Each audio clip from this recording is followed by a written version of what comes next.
कुठे विचारता मला, मी कुठे भविष्यवाणी नाही करू शकत तुम्हाला।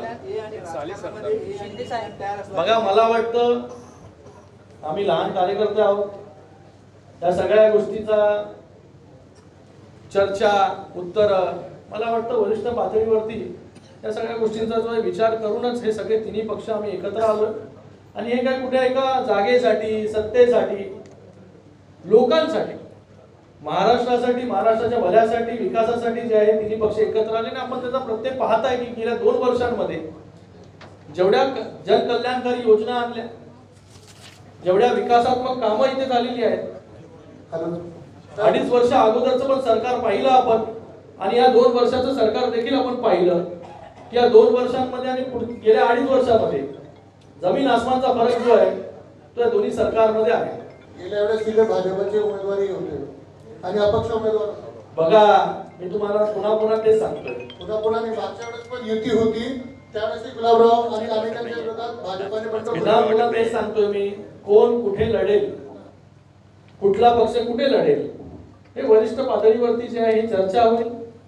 जो जिथे निवडून येईल विनेबल क्रायटेरिया असणार आहे, जो जिथे निवडून येणार तिथे मला वाटतं जे आहे वरिष्ठ पातळीवरचे सगळे नेते एकत्र बसतील, चर्चा करतील आणि कोण किती जागा लढवेल याच्यावरती निर्णय घेतील। शिंदे साहेब शिवसेनेत फूट पडल्यानंतर पहिलीच विधानसभेला आपण सामोरे जातो आहोत। या ज्या जागा आहेत आपल्या 4 आपण शिवसेना एकत्र असताना विजय झालेल्या जागा होत्या, आता शिवसेना शिंदे गट वेगळा आणि ठाकरे गट वेगळा आहे। अशा परिस्थितीमध्ये आज तुम्ही आढावा घेतल्यानंतर आपली परिस्थिती काय आहे मतदारसंघाची? मतदारसंघाची परिस्थिती एकदम चांगली आहे।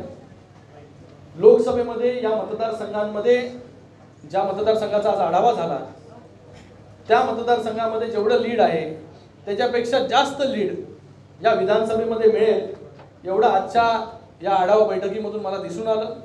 कारण की संघटनात्मक बांधणी ही खूप स्ट्रॉंग आहे इथे, ज्या प्रकारे योजना राबवलेल्या आहेत आणि योजना फक्त सरकारच्या माध्यमाने नाही, कार्यकर्ते पदाधिकाऱ्यांच्या माध्यमाने शिवसैनिकांच्या माध्यमाने प्रत्येक शिवसैनिक घरोघरी जाऊन या योजना इथे राबवलेल्या आहेत। त्याचा फायदा देखील नक्की येणाऱ्या विधानसभेमध्ये होईल।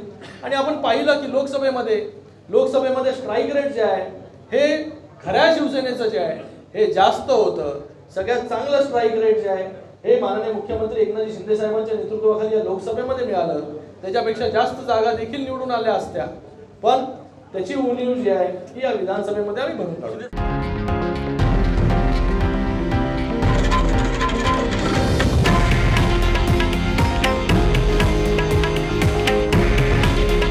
हे आहे देशातील नंबर 1 न्यूज नेटवर्क आणि आपण पाहत आहात TV9 मराठी। काळजी तुमची, हित महाराष्ट्राचं।